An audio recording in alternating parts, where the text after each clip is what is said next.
जय हिंद फ्रेंड, हिंदी और प्राइड में आप सभी का स्वागत है। यहाँ पे हम टीजीटी पीजीटी हिंदी साहित्य संबंधी सीरीज लेकर चल रहे हैं।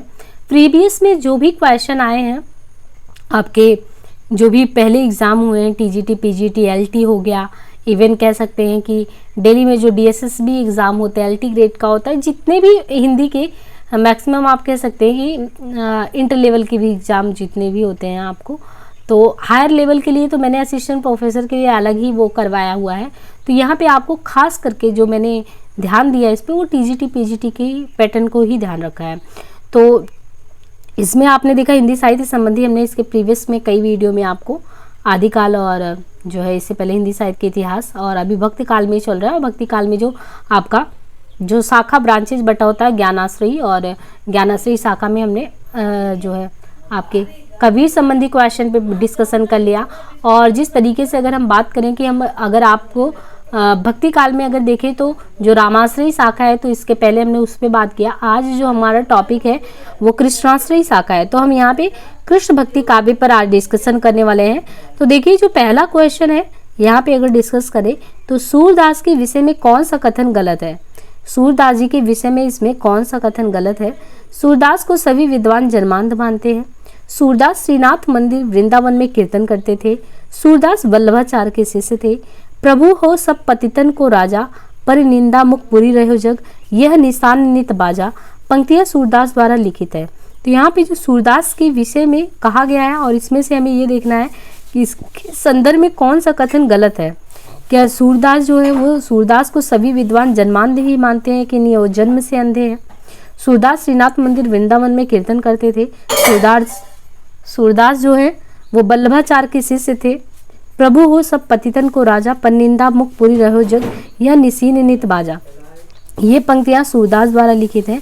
तो इनमें से अगर हमको उत्तर का वो करना है, मैच करना है, तो यहाँ पे देखिए जो भाव प्रकाश हरिराय कृत निजवार्ता गोकुलनाथ कृत के आधार पर सूरदास अंधे माने गए हैं, किंतु राधा कृष्ण के रूप सौंदर्य का सजीव चित्रण, नाना रंगों का वर्णन, सूक्ष्म परिवेक विचक्षणशीलता आदि गुणों के कारण अधिकतर विद्वान सूरदास को जन्मांध स्वीकार नहीं करते हैं।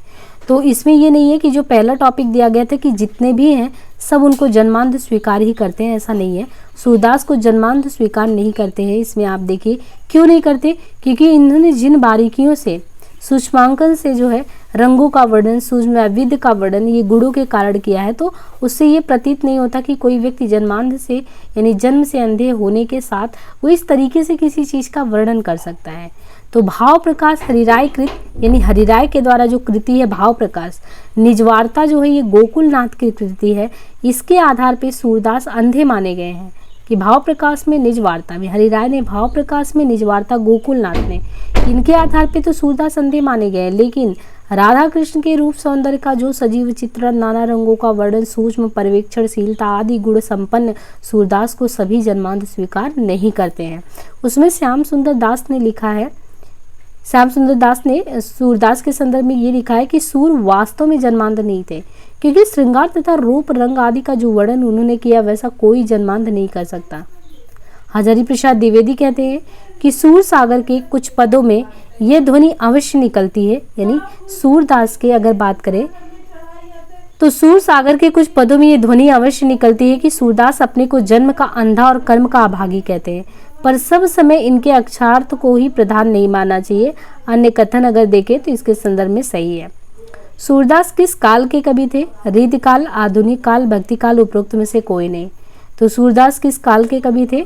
सूरदास भक्ति काल के, भक्तिकालीन कृष्ण भक्ति काव्यधारा के तहत आने वाले प्रमुख कवि हैं। कौन कौन से इसमें से देखें तो यहाँ पे क्रमशः कवियों के नाम दिए गए हैं। सूरदास, नंददास, कृष्णदास, परमानंद दास, कुंभन दास, चतुर्भुज दास, मीराबाई रसखान, ध्रुवदास तथा चैतन्य महाप्रभु।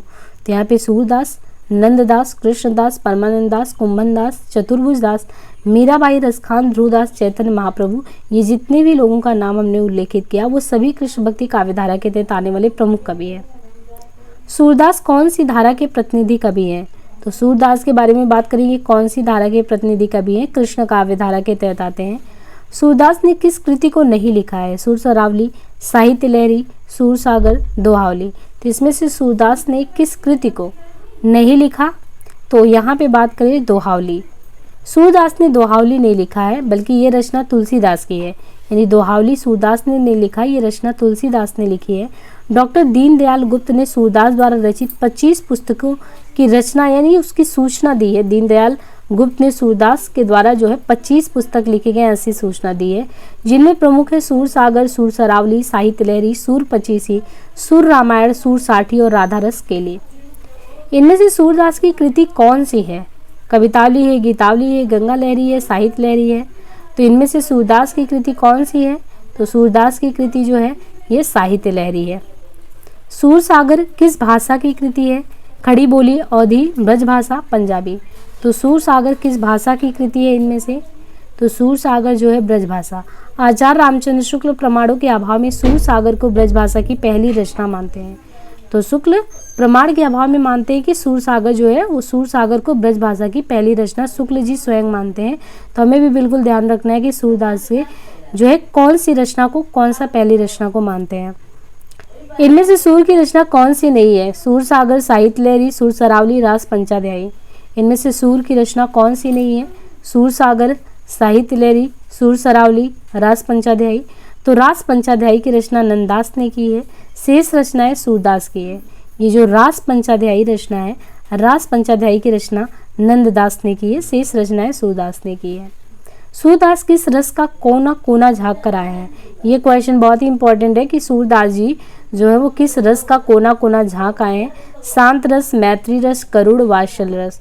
तो वात्सल्य भाव अत्यंत कोमल और शाश्वत भाव है। जब तक सृष्टि रहेगी इस भाव की वर्तमानता भी रहेगी।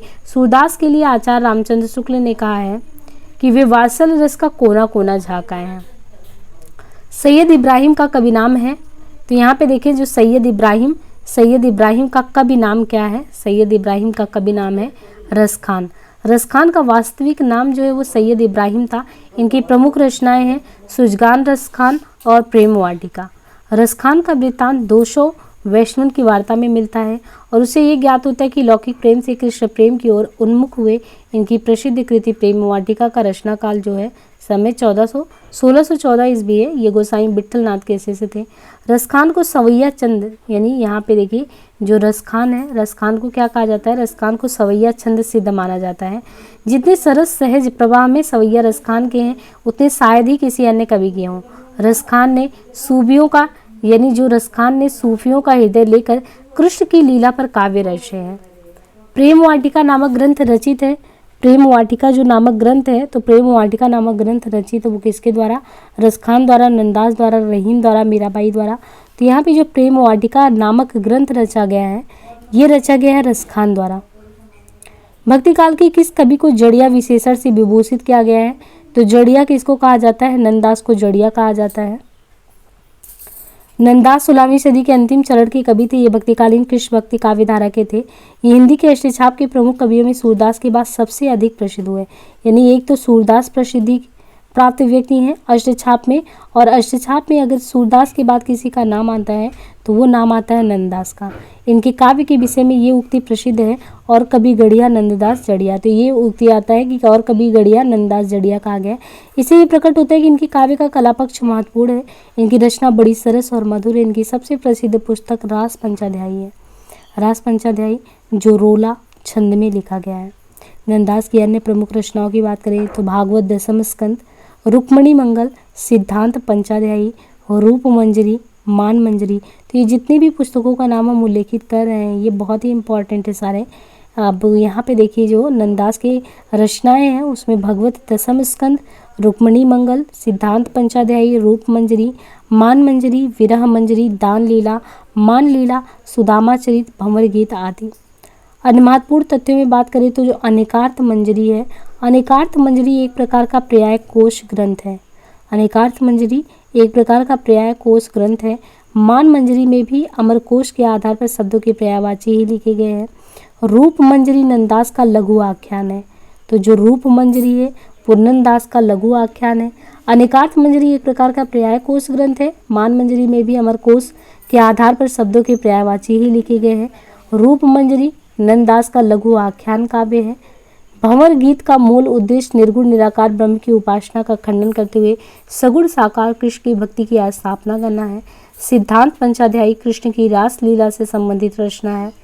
नंददास का भंवर गीत सूर के भ्रमर गीत के समरूप ही माना जाता है, परंतु दोनों में बड़ा अंतर ये है कि जहाँ भ्रमर गीत में उद्धव नंद, यशोदा और साथी गोपियों के कृष्ण विरह जनित संताप को शांत करने जाते हैं, वहीं नंददास के भंवर गीत में उद्धव के आने का प्रयोजन केवल गोपियों को समझाना है। नंददास किस काव्य धारा से संबंधित है? संत काव्य धारा, कृष्ण काव्य धारा, सूफी। तो यहाँ पे देखिए नंददास जो है ये कृष्ण काव्य धारा से संबंधित है। सुदामा चरित के लेखक कौन है? तो यहाँ पे जो रचना है सुदामा चरित। सुदामा चरित के लेखक इनमें से कौन है? तो सुदामा चरित के लेखक है यहाँ पे नंददास के द्वारा सुदामा चरित लिखा गया है।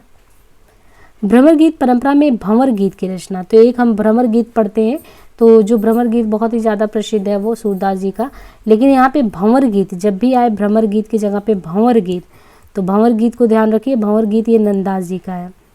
रास पंचाध्यायी जो लेखक हैं, रास पंचाध्यायी के लेखक कौन है? नंददास, रहीम, सूरदास, कबीर। तो यहाँ पे ए एंड सी दोनों ही दिया गया है।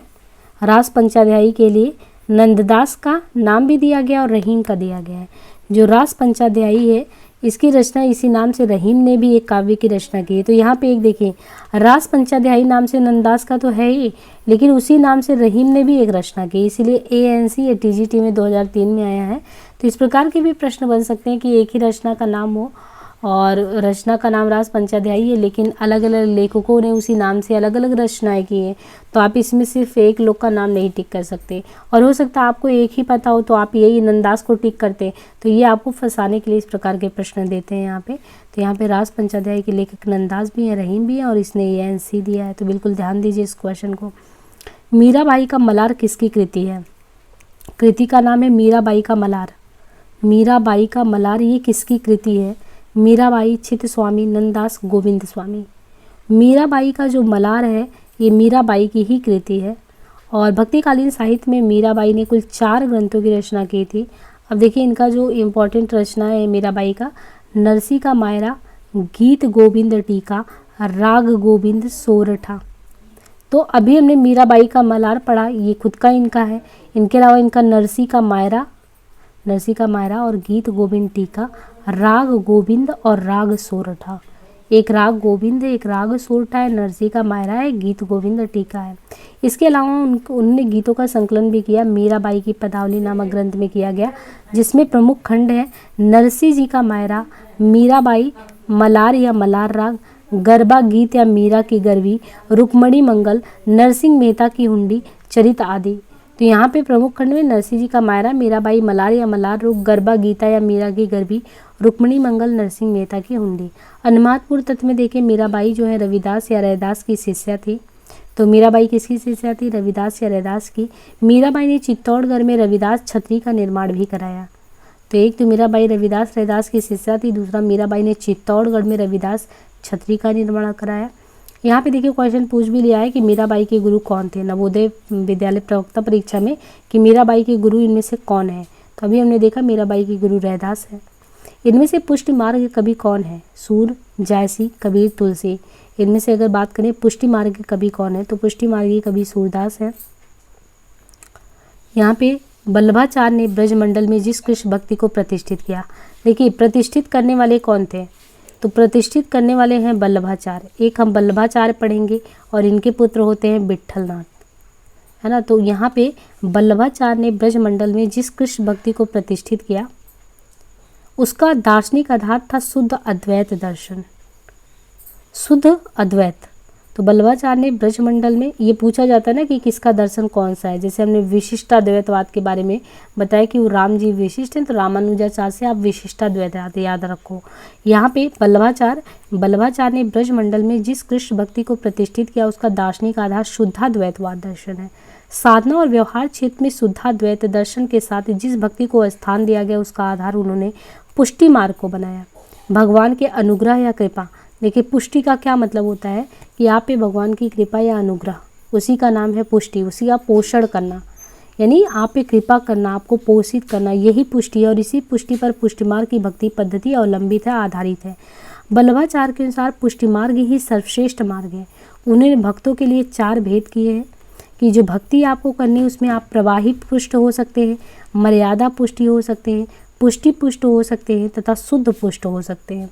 जो भगवान के अनुग्रह पर निर्भर होकर भी मर्यादा अनुसार कर्म करते हैं वे मर्यादा पुष्ट, और जो केवल अनुग्रह या कृपा का अवलंब लेते हैं वो शुद्ध पुष्ट होते हैं। वल्लभाचार्य ने जिस पुष्टि मार्गीय या भक्ति संप्रदाय की स्थापना की थी उसका जिन हिंदी भक्त कवियों द्वारा पल्लवन किया गया उन्हें अष्टछाप के कवि कहते हैं। इन अष्टछाप कवियों में सूरदास भी आते हैं, अतः वे पुष्ट मार्गी कवि हैं। अन्य महत्वपूर्ण तथ्यों की बात करें तो वल्लभाचार्य द्वारा रचित ग्रंथ का नाम अड़ुभाष्य है, यानी वल्लभाचार्य के द्वारा जो रचित ग्रंथ है उसका नाम अड़ुभाष्य है। इनके अन्य ग्रंथ भागवत की सुबोधिनी टीका, भागवत तत्वदीप निबंध, पूर्व मीमांसा भाष्य, गायत्री भाष्य, श्रृंगार समंडन, विद्वान मंडन, पत्रावलंबन, पुरुषोत्तम सहस्रनामा आदि। भागवत पुराण के अनुसार भगवान का अनुग्रह ही पोषण या पुष्टि है। आचार्य वल्लभ ने इसी भाव के आधार पर अपना पुष्टि मार्ग चलाया। इसका मूल सूत्र उपनिषदों में पाया जाता है। तो भागवत पुराण के अनुसार भागवत का अनुग्रह ही पोषण या पुष्टि है। आचार्य वल्लभ ने इसी भाव के आधार पर अपना पुष्टि मार्ग चलाया, जिसका मूल स्रोत उपनिषदों में पाया जाता है। कठोप उपनिषद में कहा गया है कि परमात्मा जिस पर अनुग्रह करता है उसी को अपना साक्षात्कार करता है या कराता है। कठोपनिषद में ऐसा कहा गया है। श्रीमद् वल्लभाचार्य ने जिस कृष्ण भक्ति को प्रतिष्ठित किया उसका दार्शनिक आधार क्या है, तो अभी हमने देखा कि श्रीमद् वल्लभाचार्य ने जिस कृष्ण भक्ति को प्रतिष्ठित किया है उसका क्या है अर्थ, यानी वो शुद्धाद्वैतवाद दर्शन की बात करते हैं। तत्वदीप निबंध किसकी रचना है, तो यहाँ पे निबंध का नाम दिया है तत्वदीप निबंध। और ये तत्वदीप निबंध किसकी रचना, वल्लभाचार्य, नाभादास, निम्बार्काचार्य, नंददास। तो यहाँ पे जो तत्वदीप निबंध है ये रचना है वल्लभाचार्य के द्वारा, यानी तत्वदीप जो लिखा गया है वो वल्लभाचार्य का। निम्नलिखित में से किसने पुष्टि मार्ग की स्थापना की है, तो अभी हमने पढ़ा था पुष्टि मार्ग के संस्थापक कौन है, वल्लभाचार्य जी हैं। वल्लभाचार्य द्वारा रचित ग्रंथ का नाम क्या है, तो वल्लभाचार्य ने कौन सी रचना को रचा है उसका नाम क्या है, तो अड़ुभाष्य।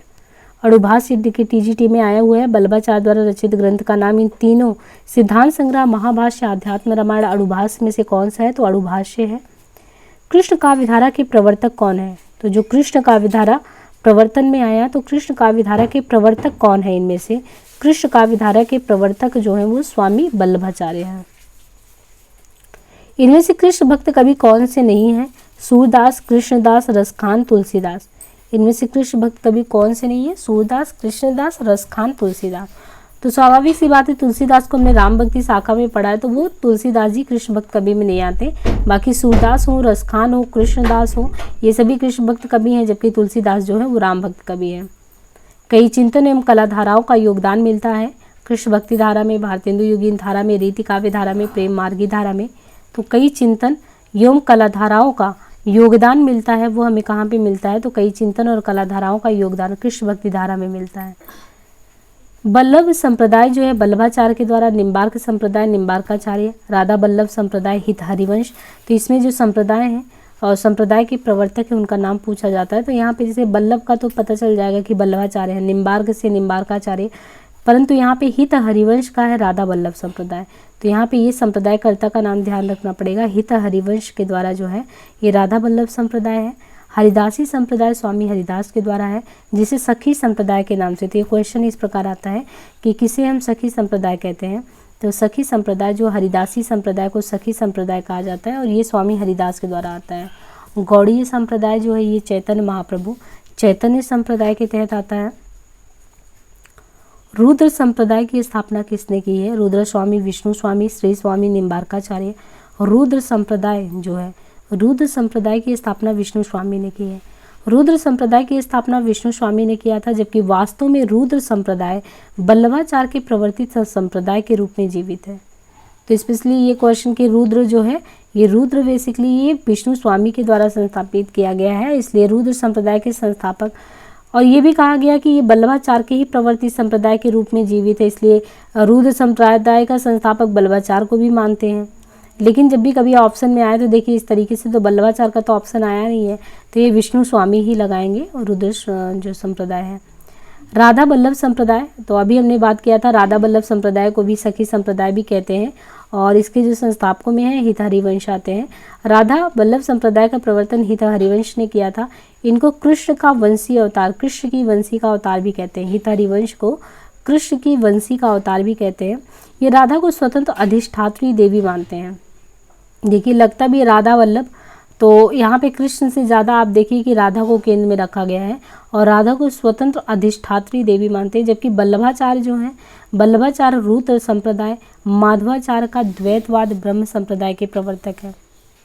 अन्य महत्वपूर्ण तथ्यों में बात करें, सहचरी सुख, सहचरी सुख रसिक दास, ही अनूप जी और हित वृंदावन दास राधा वल्लभ संप्रदाय के कवि थे।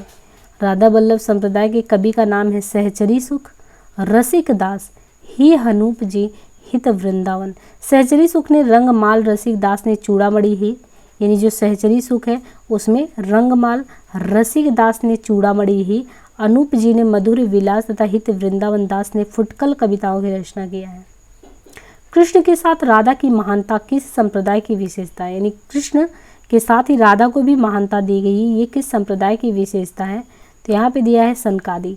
निम्बार्क संप्रदाय कृष्ण भक्ति से संबंध रखने वाले ब्रजमंडल का प्रमुख वैष्णव संप्रदाय है। ब्रजमंडल में अगर जाएंगे तो वहाँ पे जो निम्बार्क संप्रदाय है, निम्बार्क संप्रदाय कृष्ण भक्ति से संबंध रखने वाले ब्रजमंडल का प्रमुख वैष्णव संप्रदाय है। इस संप्रदाय के आदि कौन थे? निम्बार्क का जो संप्रदाय है कृष्ण भक्ति का, तो इस संप्रदाय के आदि उपदेष्टा श्री हंस भगवान है। उनसे सनत सनकादि को उपदेश मिला, सनत सनकादि को उपदेश मिला, इसलिए इस संप्रदाय को सनकादि ही रखा गया, सनकादि संप्रदाय।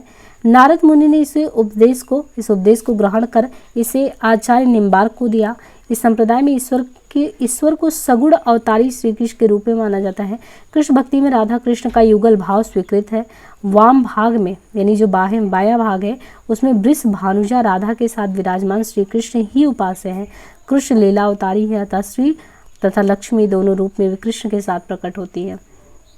निम्बार्क संप्रदाय में राधा का स्वीकीय रूप स्वीकृत किया गया और भक्ति के 5 रूपों में उज्ज्वल भक्ति का दाम्पत्य भक्ति को ही सर्वश्रेष्ठ भक्ति जो है वो माना गया है। अन्य महत्वपूर्ण तथ्य अगर देखें तो निम्बार्क को भगवान कृष्ण के सुदर्शन चक्र का अवतार भी मानते हैं। ये भी इंडिपेंडेंट क्वेश्चन बन सकता है कि निम्बार्क को भगवान कृष्ण के सुदर्शन चक्र का अवतार माना जाता है। किसको? निम्बार्क को। भगवान कृष्ण के सुदर्शन जो चक्र है उनका अवतार है निम्बार्क। कुछ विद्वानों का मानना है कि अत्यंत सुंदर होने के कारण इनको सैसों काल में सुदर्शन कहा गया। निम्बार्काचार्य ने अपने सिद्धांतों की स्थापना के लिए 5 ग्रंथों का प्रणयन भी किया है, जिनमें इन्होंने निम्बार्काचार्य ने वेदांत पारिजात सौरभ है, ब्रह्मसूत्र पद स्वल्प काय वृत्ति है, 10 श्लोकी भक्ति सिद्धांत प्रतिपादक 10 श्लोकों की सुप्रसिद्ध रचना तथा श्री कृष्ण अस्तवराज। तो वेदांत पारिजात सौरभ, ब्रह्मसूत्र पद स्वत काव्यवृत्ति, 10 श्लोकी भक्ति सिद्धांत प्रतिपादक 10 श्लोकों की सुप्रसिद्ध रचना तथा श्री कृष्ण अस्तवराज।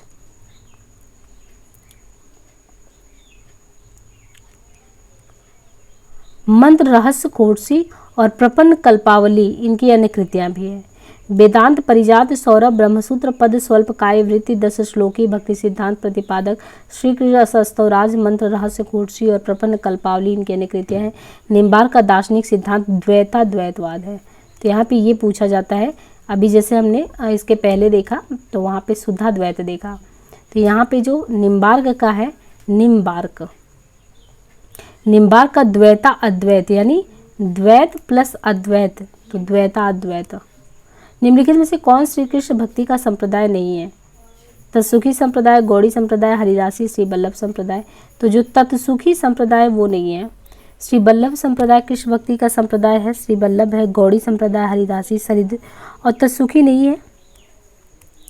महात्मा जीवाराम 1800 से 1857 ने सखी भाव की भक्ति को और पल्लवित किया तथा तत्सुखी भाव की स्थापना की। किसने?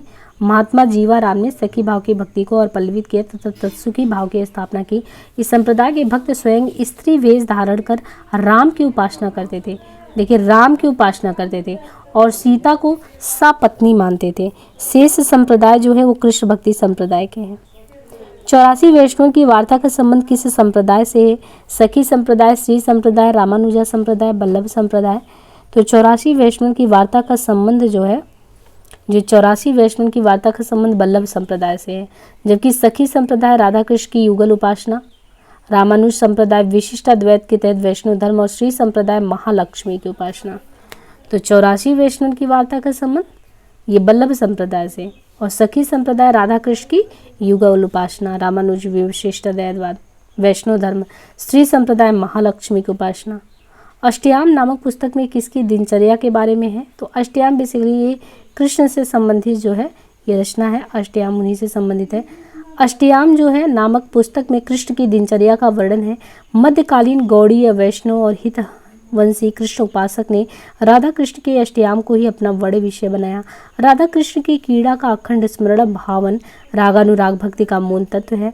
अष्टयाम की जो परंपरा है, अष्टयाम की परंपरा पद्म पुराण के पाताल खंड में भी दिखाई देती है, यानी जो पद्म पुराण है उसके पाताल खंड में भी दिखाई देता है। अष्टयाम की रचना कई लोगों द्वारा की गई है। जीवाराम ने अपनी अष्टयाम रचना में सीताराम की अष्टयाम लीला का वर्णन किया है। कुछ ने अपनी रचना में राम की लीला का वर्णन किया। यही कारण है कि उत्तर प्रदेश माध्यमिक शिक्षा सेवा चयन बोर्ड ने अपने प्रारंभिक उत्तर कुंजी में इस प्रश्न का उत्तर विकल्प ए माना था, किंतु तृतीय संशोधित में इस प्रश्न को ही मूल्यांकन से बाहर कर दिया। चित्त स्वामी किस धारा के कवि है? तो चित्त स्वामी किस धारा के कवि? राम भक्ति प्रेम मार्गी धारा, निर्गुण मार्गी धारा, अष्टछाप की धारा। तो जो चित्त स्वामी है, चित्त स्वामी अष्टछाप धारा के कवि थे। चित्त स्वामी मथुरा के निवासी थे। इनका प्रारंभिक जीवन अत्यधिक उच्छृंखल और उद्दंडतापूर्ण था। ये कविता और संगीत दोनों में ही निपुण थे। इनके द्वारा रचित पदों की संख्या 64 बताई जाती है। चित्त स्वामी शीर्षक से उनके पदों का संकलन प्रकाशित है। अष्टछाप की स्थापना कब हुई थी? तो अष्टछाप के बारे में यहाँ पे एक क्रम से दिया गया है। अष्टछाप की स्थापना 1565 में गोस्वामी विट्ठलनाथ ने किया। यानी बल्लभाचार्य के पुत्र कौन है? विट्ठलनाथ है।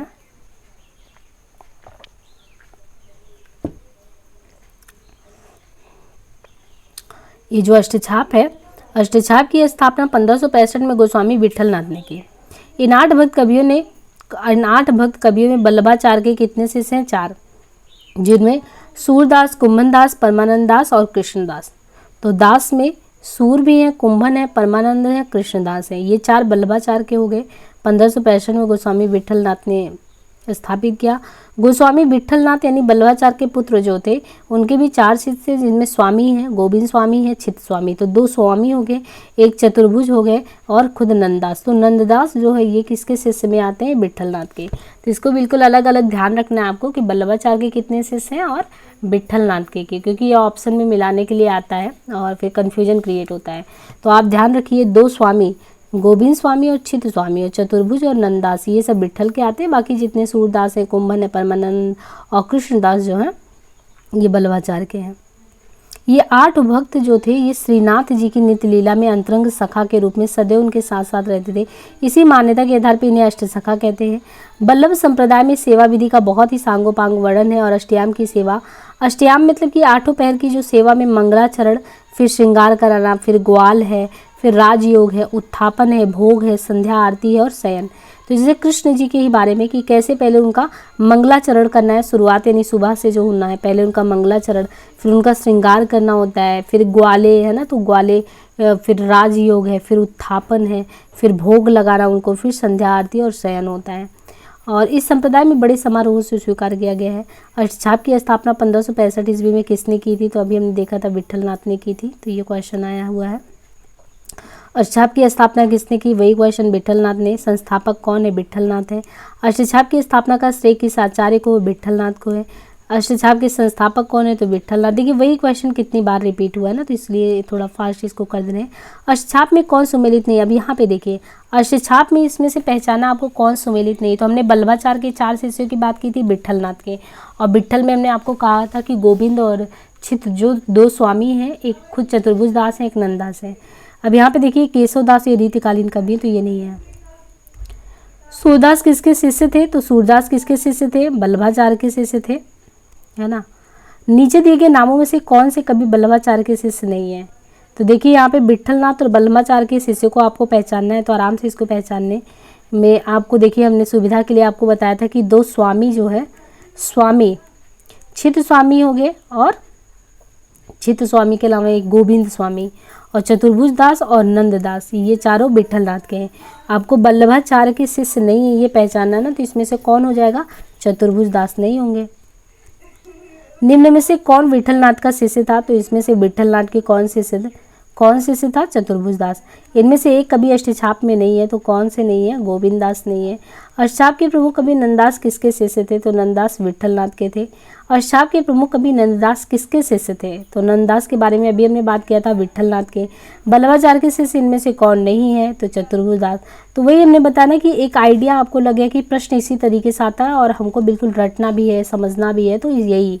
अब यहाँ पे देखिए, निम्नलिखित में से अष्टछाप के कवि नहीं है, तो वही पहचानना है आपको। चित्त स्वामी, सूरदास, नंददास, मल्लुकदास। तो मल्लुकदास यहाँ पे नहीं आएंगे।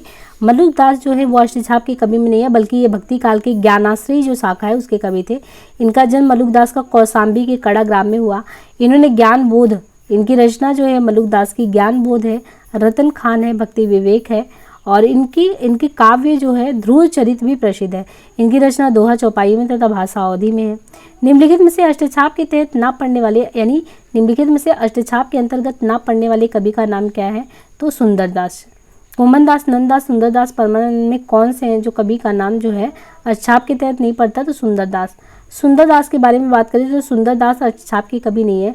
सूर, तुलसी व कबीर की तरह ही संत कवि सुंदरदास भक्तिकाल के प्रमुख पथ प्रदर्शक के रूप में उभरे हैं। संत सूरदास ने 48 आध्यात्मिक अनुभूति ग्रंथों की रचना की है। संत सुंदरदास ने काशी जाकर संस्कृत, हिंदी, पुराण व वेदांत का गहन अध्ययन कर ज्ञान अर्जित किया।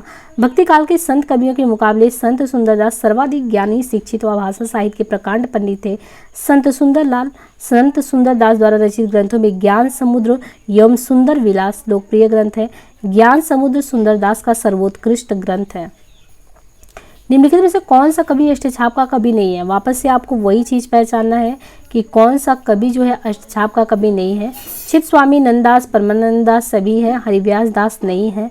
हरिव्यास दास जो है वो अष्टछाप के कवि नहीं है, बल्कि हरिव्यास दास के बारे में बताएं तो ये निम्बार्काचार्य संप्रदाय के कवि है। नाभादास द्वारा दी गई सूचना अनुसार, नाभादास ने जो सूचना दी है उसके अनुसार श्री भाट के सुयोग्य शिष्य हरिव्यास है। तो किसके हैं? श्री भट्ट के सुयोग्य शिष्य हरिव्यास है। हरिव्यास देव का निम्बाई संप्रदाय में वही स्थान है जो बल्लभी संप्रदाय में सूरदास जी का है। हरिव्यास देव ने निम्बार्क संप्रदाय का संगठन नए सिरे से किया। अपने संप्रदाय में उन्होंने रसिक संप्रदाय का प्रवर्तन किया। इस शाखा को हरिव्यासी भी कहा जाता है। वे मधुर भाव के उपासक थे। कविता में वे अपना नाम हरिप्रिया रखते थे। हरिव्यास देव ने कई शाक्तों को वैष्णव बनाया और उनमें भक्ति का संचार भी किया है। तो इस तरीके से अगर देखें तो किस तरीके से प्रश्न आते हैं। अब यहाँ पे दिया निम्नलिखित में से कौन अष्टछाप का कवि नहीं है, तो वही क्वेश्चन है फिर से, कौन नहीं है आपको पहचानना है। तो स्वामी हरिदास नहीं है। स्वामी हरिदास जो है ये अष्टछाप के कवि नहीं है। इन्हीं के नाम से हरिदासी संप्रदाय का नामकरण हुआ है। सखी भाव प्रधान संप्रदाय होने के कारण इस संप्रदाय को सखी यानी हरिदासी संप्रदाय कहिए, सखी संप्रदाय कहिए। प्रभु दयाल मीतल के अनुसार इनका समय 16वीं 17वीं का है। स्वामी हरिदास संगीत कला के मर्मज्ञ थे, किंतु ये एकमात्र भगवान को रिझाने के लिए गाते थे। तो जो हरिदास जी थे एकमात्र भगवान को ये रिझाने के लिए गाते थे। और अकबरी दरबार के विख्यात गायक तानसेन इन्हीं के प्रसिद्ध शिष्य थे। रस सिद्ध भक्त कवि हरिदास जी ने ध्रुपद शैली में श्रृंगार भक्ति के गेय पदों की रचना की। इनमें से 108 पद केलीमाल के नाम से प्रसिद्ध है। हरिदासी संप्रदाय को अन्य नाम से भी पुकारा जाता है सखी। जुगलमान चरित नामक ग्रंथ के लेखक कौन है? तो जुगलमान चरित कृष्णदास के द्वारा लिखा गया है। सूरदास और नंददास, सूरदास और नंददास के पश्चात कृष्णदास अष्टछाप कवि में तीसरे स्थान पे आते हैं। यानी सूरदास है, नंददास है, इसके बाद जो कृष्णदास है, सूर और नंद के बाद कृष्णदास अष्टछाप कवि में तीसरे स्थान पे आते हैं। वल्लभाचार्य ने इन्हें पुष्टि मार्ग में दीक्षित किया। इनके द्वारा रचित भ्रमर गीत, प्रेम तत्व तथा जुगलमान चरित में राधा कृष्ण का प्रेम वर्णित है और श्रृंगारिकता के कारण यह अधिक प्रसिद्ध भी हुआ। भ्रमर गीत प्रसंग का मूल स्रोत क्या है? तो जो भ्रमर गीत प्रसंग है इसका मूल स्रोत क्या है? तो यहाँ पे देखिए जो भ्रमर गीत है इसका, ये जो भ्रमर गीत लिया गया है ना, ये श्रीमद् भागवत के 10वें स्कंद से लिया गया है। तो मूल स्रोत श्रीमद् भागवत का 10वां स्कंद है। भ्रमर गीत प्रसंग सूरसागर का ही एक भाग है जिसका मूल स्रोत श्रीमद् भागवत के 10वें स्कंद का 46वां 47वां अध्याय है। कुछ महत्वपूर्ण बातें यहाँ पे देखें सूरदास के संदर्भ में। तो सूरदास का जन्म 1478 में, मृत्यु 1583 में हुआ। वे वल्लभाचार्य के शिष्य थे। सूर्य काव्य का मुख्य विषय कृष्ण भक्ति। सूर्य के भाव चित्र में वात्सल्य को श्रेष्ठ माना गया। उनकी भक्ति पुष्टमार्गीय भक्ति थी। भागवत में गोपीय उद्धव से मिलने पर कृष्ण की स्वार्थ मैत्री पर थोड़ा आक्षेप करते हुए शीघ्र ही भ्रमर का प्रवेश हो जाता है। भंवर गीत जो कि नंददास द्वारा लिखा गया है। में कुशल प्रश्न के पश्चात निर्गुण सगुण पर विवाद प्रारंभ हो जाता है जो 22 छंद तक चलता है। रचना है खेट कौतुकम। खेट कौतुकम किसकी रचना है? रहीम रसखान, कविगंग, दादू दयाल। खेट कौतुकम, तो जो खेट कौतुकम है ये रचना किसकी है? खेट कौतुकम के रचनाकार रहीम। इनकी अन्य कृतियां रहीम दोहावली, रहीम ससई, बरवे नायिका भेद, नगर शोभा, मदनाष्टक, रास पंचाध्यायी, श्रृंगार सोरठा आदि है। तो खेट कौतुकम जो है इसके रचनाकार खेट कौतुकम के कौन है? रहीम दास जी हैं। और रहीम की रहीम दोहावली, रहीम ससई, बरवे नायिका भेद, नगर शोभा, मदनाष्टक, ये भी पूछा जाता है मदनाष्टक किसका है? तो रहीम जी का है। मदनाष्टक, रास पंचाध्यायी और श्रृंगार सोरठा, तो ये सारी ही रचनाएं इंपॉर्टेंट है। अभी देखिए बरवे नायिका भेद हम यहाँ पे पढ़ रहे हैं, नगर शोभा, बरवे नायिका, मदनाष्टक, रास पंचाध्यायी, श्रृंगार सोरठा इनकी है। यहाँ पे देखिए वापस से क्वेश्चन है बरवे नायिका भेद के रचनाकार कौन है? बिहारी भिखारी दास, केशव दास, रहीम। तो बरवे नायिका भेद के रहीम जी हैं। अब देखिए वापस इनका मदनाष्टक भी पूछा है तो बहुत इंपॉर्टेंट है इनकी रचनाएं रहीम दास जी की। रहीम कृत जो मदनाष्टक है, मदनाष्टक इनका खड़ी बोली में लिखा गया है। रहीम का ब्रज भाषा और अवधि पर समान अधिकार था। रहीम का पूरा नाम क्या था? अब्दुल रहीम खान खाना। इनकी गणना जो है कृष्ण भक्त कवियों में की जा सकती है रहीम जी की। तो यहाँ पे जो है अब रीतिकाल संबंधी जो है प्रीवियस ईयर के क्वेश्चन जो है हमारे शुरू होने वाले हैं नेक्स्ट टॉपिक से।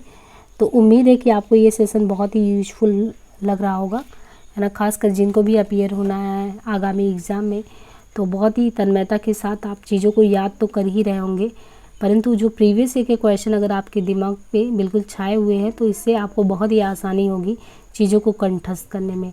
मुझे ये पता है कि एक तरीके से देखा जाए तो हिंदी में आप बहुत सारी रचनाओं का नाम जो है आपको याद करना होता है, तो उसके लिए सबसे ज़्यादा सुविधाजनक यही होता है कि मैक्सिमम आप प्रीवियस ईयर के क्वेश्चन को सॉल्व करें। और उसके लिए हिंदी आवर प्राइड आपके साथ है पूरी तरीके से।